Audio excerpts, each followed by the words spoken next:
Welcome back to Wake Up Epic. We're embodying the scientist. I want to invite you to start with a particular question. And by the way, I'm going to tell you that this is probably a very challenging one, especially if you have brains. So if you are smart, if you have genius, if you have an intellect and an intelligence and imagination that in any way has not been valued, not been honored, expect the unexpected. And may this be a real wonderful blessing for us. I'm Alex Iglesia, I'm creator of Wake Up Epic, and my intention here is for you to have a transformation and own something, some powerful piece of you in your life. Specifically, the archetype of the scientist, the one who knows how to experiment, honors one's inquiry, can hypothesize. We're looking at the shadow of the intellect. So where's our shadow? Where is our intellect a shadow for us? How many wounds do you and I and people that we know have around our brilliance? The gift of precision. And then what exactly is that when we look at it from a purely embodied lens? So here we go. Think about what is a relationship that you have with what? Where you struggle not being smart enough or being too smart. And there could be some other better words: smart, intelligent, creative, brilliant, artistic. What is a relationship you have with your work, with a person, with the universe that comes to mind right now, just so you can use that relationship as an entryway into the transformation for today? Because the 60-second hexagram, we start with bridge. We start coming forward into this world of relationship. And in bridge, we're forward, down, and narrow. So we're inviting our body-mind state into focus. So right away, what's the relationship that you're connected with where you've had some challenges around your intelligence? I know that there's areas where I've been paid for my intelligence while feeling insecure about my intelligence. There's other areas where I've wanted something that I've invented or created to be seen, appreciated, and instead it was ignored or misunderstood. So we're starting with our connection, and whatever kind and quality of connection you have with the thing related to your intelligence is perfect for today to work with.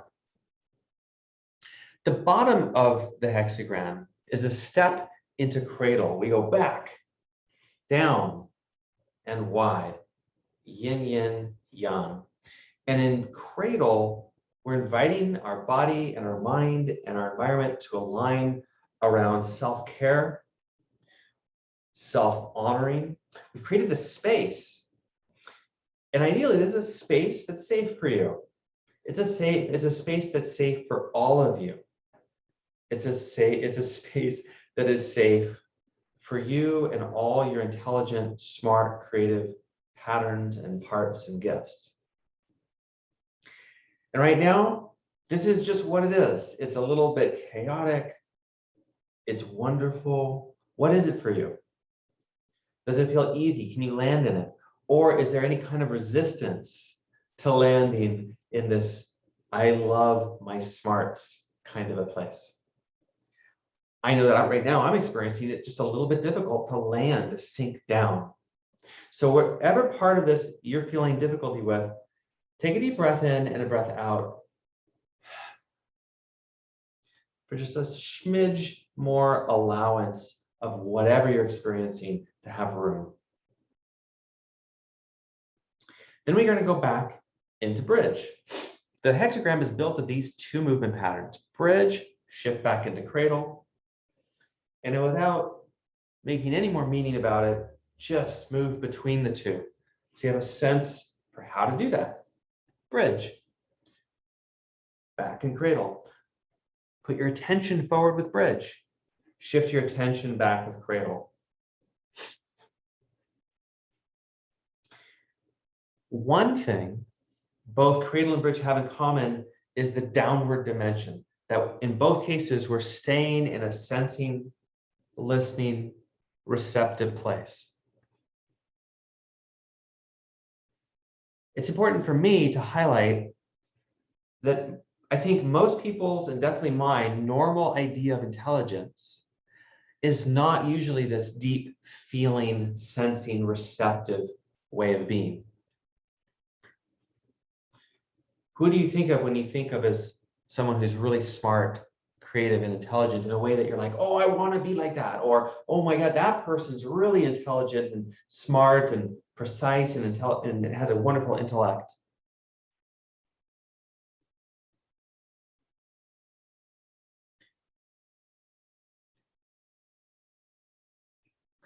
And what if that person was, in their expression of their intellect, in the expression of their inventiveness and their creativity, in their lack of doubt, actually had a particular capacity to listen, to allow, to receive lots of information without their intellect getting in the way? Okay, let that go. We can always step in and out of the patterns. Our practice then for today is to go through 5 rounds, and each round will have an activation statement. We'll use some words that deeply and closely align with these patterns. That way you're using your narrative, your story, and your embodiment, your body, to find what's really true for you. So I welcome you, I invite you to find your true self in the space and the shape, the environment of the 60-second pattern. So 4 statements. The 5th round will be silence to hold the tension of both bridge and cradle to see when you're in the both of them, what emerges for you. Here we go. The first statement, and you can change the words to modify for yourself, is I can easily discern which feelings are mine and which are not. Say the statement, do the moves, and feel your experience. I can easily discern which feelings are mine and which are not.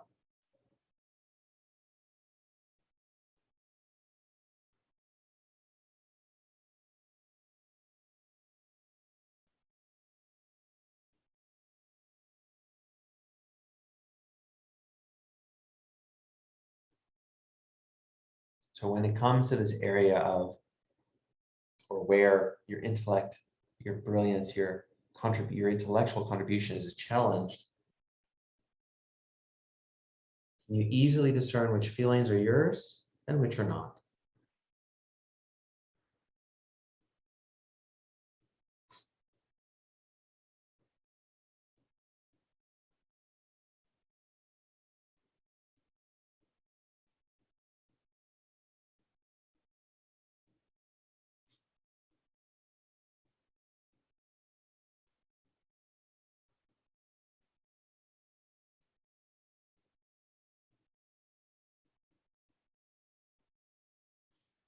The second statement, it's okay for me to not take on other people's feelings. It's okay for me not to take other people's feelings.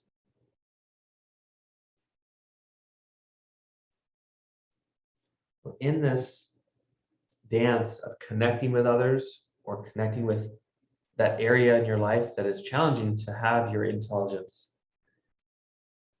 and the care you give to yourself about how you feel, connecting to others, caring for how you feel.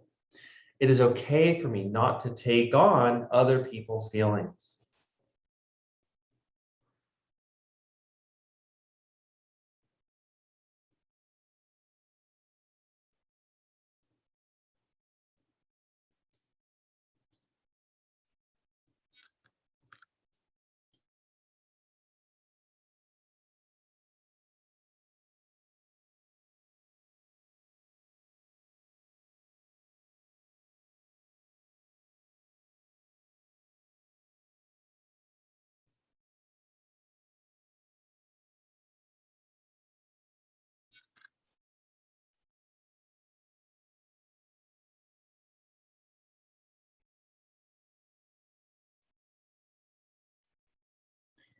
Third statement, I can have strong and healthy boundaries with others.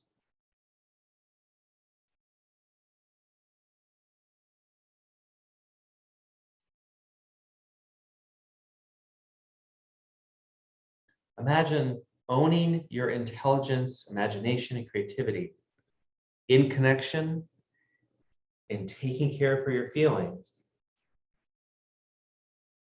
I can have strong and healthy boundaries with others.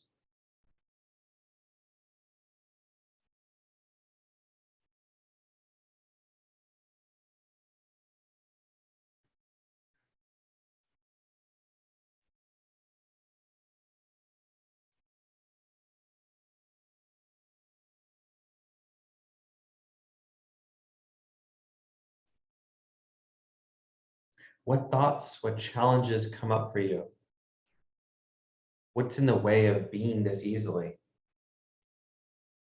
And what about this is easy and it's already something you do really well?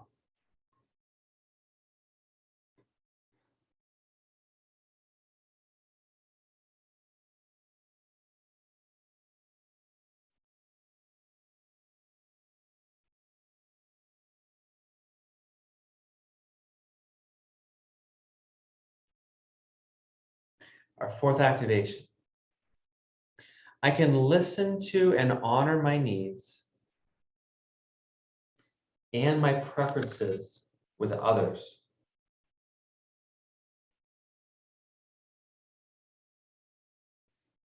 Now the emphasis is a little bit more on the cradle. I can listen to my needs with others.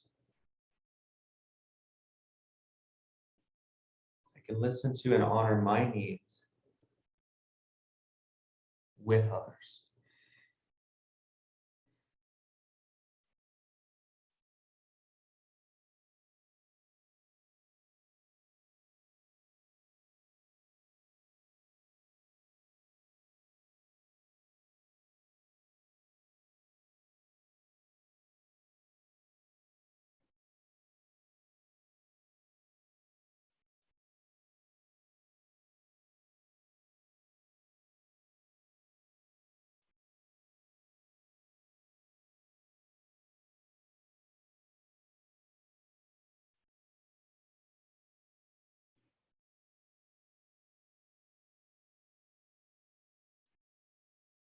For the final round, hold both. You can continue going back and forth between the two. I'm going to invite you to hold both. One arm in bridge, one arm in cradle, and a just gentle both and back and forward, so that you find your own sweet spot of holding both at the same time. And while there's always more healing, more growth, more awareness, I want to invite you to shine your intelligence, shine the contribution of your smarts, shine your head, your brain as a wonderful, wonderful, valuable opportunity, gift, and contribution.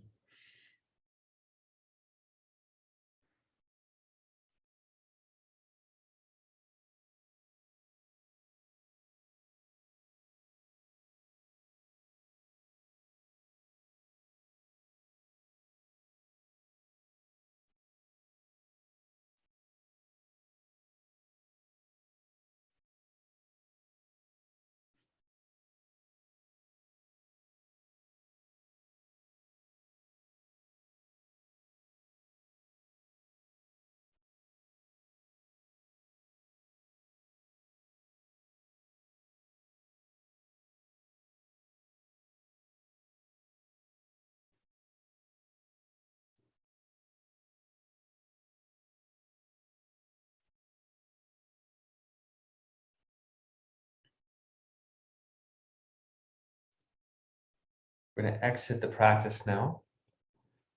Take a few steps out, sit or stand.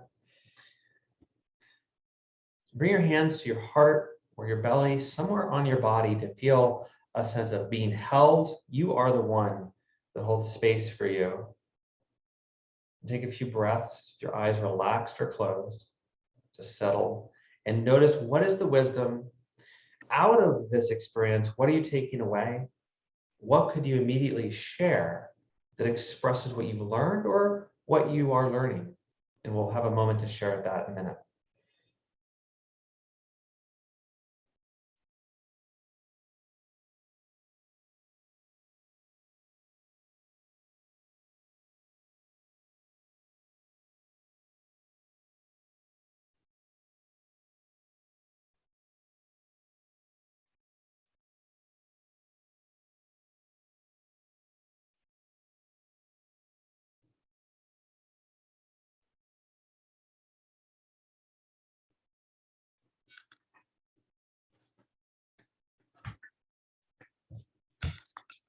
Now's our time, our sixth and final round of modeling and role modeling and sharing what we've lived through. If you're doing this on your own, that's a great time to journal a little bit about what you're noticing, what you're taking away to distill the essence of this experience. It helps us remember it and bring it into our life. And what we're going to do is just a little light round of sharing. Any lessons, insights, takeaways, or more questions that might have been brought up? What wants to be seen and heard? Well, I think the question that might naturally emerge is this bridging, no pun intended, between intelligence, brain, or smart, and then feelings of self and others. Like this might be a bit non-obvious how the two correlate. So I'd be curious in if you can maybe give a couple of words of how you created this particular practice. But then in terms of what I feel is critical in this particular practice is exactly that 0 point between when going between connecting with others and feeling safe, like that moment of transitioning from bridge into cradle, where in my experience the real pay dirt is. Because I guess for me personally, I can so easily get lost at either one of the extremes, but the real gift seems to be to simultaneously hold both be connected and honoring, respecting self while maintaining connection with others. So it's that going back and forth, that proper amount of both self and other, that seems to be the real gift in this one. So that's what I became aware of. Thank you. I'm curious about then where does, in the balancing between self and other, where does things like intellect, intelligence, how smart you are, problem solving skills, all that world of our brain and our head, and I'll tell you why I'm curious, and I'd like to hear what you think. And anyone, drop in comments and share too. I easily am told over the years, have been, hey, Alex, get out of your head, get into your heart. And oftentimes that's that's in a moment where I'm actually asking for help, where I'm wanting to learn, where I'm wanting to understand something, or I'm trying to make a decision. And people are then saying, hey, get out of your head, you're thinking too much. It's like, for me, I've over the years, I've experienced like a both and. Like, while there's something true about that, for someone to say, get out of your head, seems again and again like a judgment more than anything else, or at least it's like wisdom wrapped in judgment. And what I found myself often wanting is, hey, I might be stuck or challenged or need some support. I would really love it if you said, wow, I see how much you're thinking about this. I see how much energy you're putting into this. Now, for what you're asking for, where do you think the answer is? Is it more in your head and more thinking? Is it more in your heart? Is it in your genitals? Is it in relationship? Is it in just letting go of everything and just trying five experiments? I find myself often wanting that space where their wisdom, they can see like, oh yeah, something's not quite right. You're thinking too hard or whatever it is, with a sense of curiosity, like, I don't know what your answer is, but I'll bet you do. And to me, that is an awakening of gigantic imagination with all the gifts of smarts and intelligence and all our education, with all our intuition and our not knowing and our going crazy and weird. And I just find when I give myself that space, when there's no, there's very little space when someone says, hey, get out of your head. Like, that's never, ever been a helpful thing. But I find that when there's this space, which I often have learned to have to give to myself to become the one who holds space for myself, then making room for head, making room for heart, making room for lots of things, then something new can emerge. Yeah, interesting that you say making room. Because I agree with you that when people say you're too much in your head, go get it. It's the least helpful thing ever.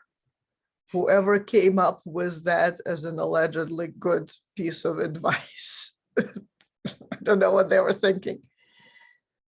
So what I've been contemplating as I'm listening to you is, okay, if we have bridge and cradle as the two energies that we are working with in this crossroads, what would happen if we had cradle as an upper trigram and bridge as a lower trigram?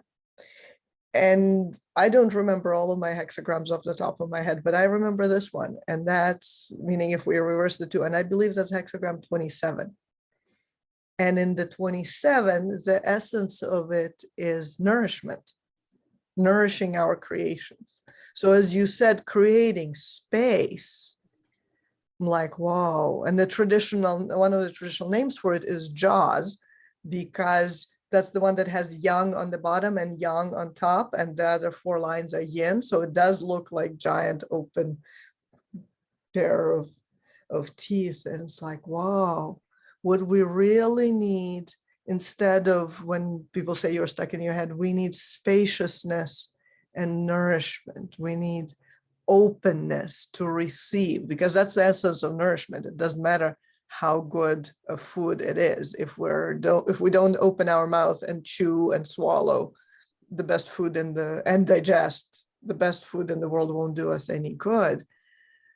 So I got very rich hunches from reflecting on this. Wow, open up, allow. And then things will transform, because digestion is the most transformational process there is. We take in something that looks like a leaf or a berry, and we turn it into being a living human who goes out and goes to college and does whatever else smart humans do. Interesting. I love that, Alexandra. Yeah, you're right. 27 is the flipped trigram. And so, everybody can think about the embodied story. If we've got bridge on top and cradle on bottom, one way to think about that is in a world of connection, a world where we have empathic focused connection, I, as this being, choose to make space, to hold this, to honor boundaries, to value what I have. And then I bring that gift of that choice back into a world of connection. We flip it, the story shifts a little bit to something like, in a world that is honoring boundaries and honoring what each individual brings to the world, very genius, very genius. I've been listening to a lot of Michael Mead. He talks about genius, and we come into the world with that spark, with that soul, with that genius. So in a world where we all honor our intrinsic gifts, I choose to connect. And from the venture of choosing to connect from that place of we all get to honor our gifts, I'm contributing to a world where we're honoring our gifts. That's altruism in contrast with selfishness. Whereas what we did today, flip it, is precision in contrast with intellect, which I find a little more challenging to get my head around. And the image that I keep getting around the 62 is tying my shoelaces or tying someone's shoelaces, where there's a sense of I'm choosing to tie this shoelace for the sake of being held and contained, right? A shoe that doesn't have its shoelaces tied is less structural than not. And to do the act of tying one shoe implicitly has some sense of self-honoring, self-care, even if it's just aesthetics. Like, you should look better, let's tie that shoelace. You should have more structured, safe feet, let's tie that shoelaces. And whether that is very deep or not, there's something about that image of connecting to the shoe or connecting to someone else's shoe, that caretaking quality, and the sense of focus that, hey, it's going to take 10 seconds or 20 to teach someone to tie their shoe or longer. There's a certain bridging focus and care implicit in that. It's not coming from judgment, like I'm high and above you and you don't know how to tie your shoes, so I'm going to make you do it. Which, I've experienced that as in an impatient teaching mode sometimes as well. Yeah, what I got listening to you, how the real smarts manifest in applying our brains, our efforts to the right problem. My favorite joke is, what's a good painting? It's the right color at the right place. So the real intellect, the real smarts is applying ourselves to the proper problem in the proper way. Precision. Mm-hmm. I like that a lot. Earlier, a friend and mentor and colleagues, they were talking about service and the relationship of spirituality and service in business.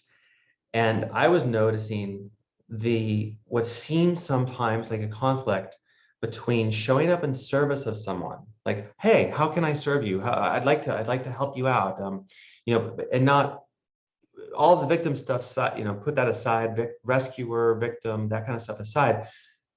The choice of I'm going to come from service, and then there's that kind of a conversation, and then somewhere there's like a new, like, money gets involved or some other kind of commitment gets involved. Like, I'm going to do this, but you're going to commit to 6 months, even if it's free. So some sort of commitment, and we've kind of crossed some sort of a threshold. And so I know that for me, there's been a lot to navigate around, coming from service, wanting to help, needing to be helped. Is the person ready for help? Are they asking for help? And I'll finish this with another related conversation was about feedback. Like, how do you give feedback? I'm not going to go into like how do you do that, but the things to consider are things like, well, is the person open to feedback? Are they open to it is one thing, and do they want it is another. And whether they're open to it or they want it, what's the intention that I have for it, and what's my perspective? If I'm triggered and I need to give them feedback, that's different than if I want to be their customer, but they're doing something in a way that's making that difficult. So, like, there's so many pieces of just the context of giving feedback, let alone the how do you do it. And cradle and bridge and being precise. Can I be precise about my intention? Or am I intellectualizing and rationalizing some feeling that I don't like? So this just seems to be very, very rich. And how fun to bring in a scientific, let's experiment with this and know and expect that we're going to make mistakes. We're going to get 1,000 failures for every success, and still be willing to do it and risk all, like the scientists who spend decades pursuing something because they're curious. Hey, I care. I'm going to connect to this thing for the next 20 years. even if I never ever find the solution. I think that's fascinating. There's something powerful in it. It seems to me that the key word for this hexagram is threshold or fulcrum, is exactly that place where something inside us and outside meet and flow towards each other, into each other, interact, interpenetrate. And there's something very precious and fragile and vulnerable, and well, we'd better have precision when we engage with those moments which feel like they could be dangerous. I feel goosebumps with that idea.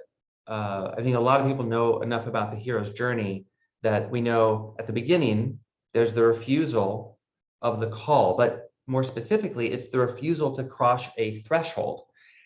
And something has to happen, some sort of crisis that brings things into focus. Like, I have to choose this that I don't want to. It's like this thing that I've been refusing, this particular choice or action. It's not like, oh, I've been avoiding something very broad and vague. It's like, oh man, I've been avoiding this thing, and there's a precision to it. And so what allows us to overcome resistance or a refusal of our own calling to cross a threshold with intimacy or action or something? Well, some sense of I am worth it, some sense of there's a boundary here that needs to be made, and some sense of that matters, you matter. And so what happens if we put those two together? Go, hey, I've been avoiding finishing my book.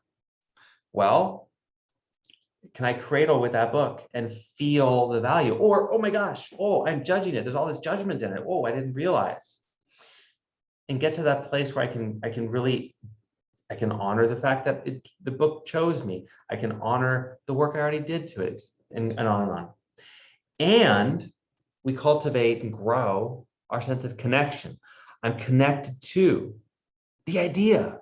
I'm connected to the process of writing. I'm connected to one or two people who might read it. And we use these modes as a way to generate energy, generate clarity. And now it's like, ooh, I've got 3-4 items over here, 3-4 items over there. And next thing I know, I have a precise decision that's aligned with saying yes to crossing that threshold. So there's something I think fun and exciting as a possibility there. Yeah. Yeah, it's amazingly rich and expansive. It's a very interesting place, and seems to be like a bigger bridge to cross than in most other hexagrams that I'm engaged with. Yeah, I also noticed just a lot more sadness or heaviness, or maybe it's just groundedness in this experience than normal. It's not like a pity or it's not grief, but it's almost like the grace of carrying a burden, something like that. Wow. And I just got a global dimension of this, how I think that's the tragedy of our entire civilization, is misapplication of intellect. Wow. And on that mic drop, thank you. Thank you, everybody, for participating and enjoying this epic experience of waking up epic with the 62. This has been a little bit more conversational than previous, but we'll see where these go. We've got about 2 more months, and we are done with our first round of an entire year, which is extremely exciting. So thanks for being part of this evolution and for your contribution. And I'm excited to see where this takes all of us in the coming days and weeks.